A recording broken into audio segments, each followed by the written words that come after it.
when I read this question, who are we, my mind went back to a different philosopher, namely Descartes, and said, I think, therefore I am, cogito ergo sum. And much of Western philosophy for the last 400 years has been, in a sense, footnotes to Descartes, including, obviously, Locke's very interesting discussion of personal identity.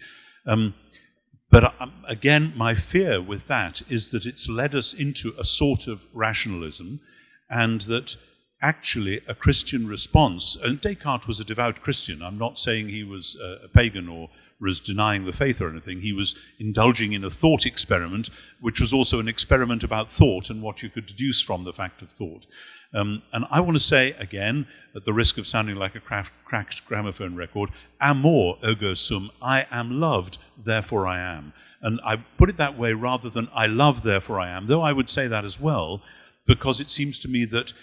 as humans, we discover who we are when somebody loves us or some creature loves us. It might be a dog, it might be some other non-human creature who makes us feel more truly who we are, but ideally in some kind of a family or friendship or ecclesial or communal context, we discover who we are because of other people's love at whatever level. And it seems to me that has to do with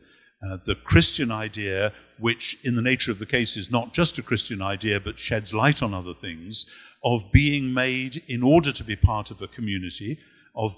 discovering who we are within and for a community. Because, of course, if you are loved, then the most natural thing to do is to love in return, and in turn to be part of that wider community of love. Now, one of the biblical phrases which sums up a lot of what it means to be human is a rather odd-sounding technical phrase called the royal priesthood. The priests and kings in the ancient world were the crucial mediators between the divine and the human, between the transcendent and the immanent or whatever. But in the book of Genesis, the idea of this hierarchy, these very few people in a society who mediate between God and the world, is democratized. And all humans are to be people who stand in between, at the convergence of heaven and earth, with heaven seen here not a la the Epicureans as a long way away, but a la the Jews as the thing which is the other dimension, which is mysterious, which is around us, and which actually desires to make its home with us, so that as Jesus taught us to pray, thy kingdom come on earth as in heaven. So for me, humans are discovering constantly who they are by loving and particularly by being loved, and in that process stand at the intersection of heaven and earth with responsibilities, as it were, in both directions. And the responsibility of caring for other creatures, which you approached in what you said through the Buddhist idea, I'm not quite sure how that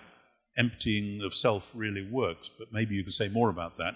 For me, it's more about actually discovering the extraordinary value of a self, but the paradoxical value, because the most important thing you can do with yourself is to give it away, and that is what love is all about.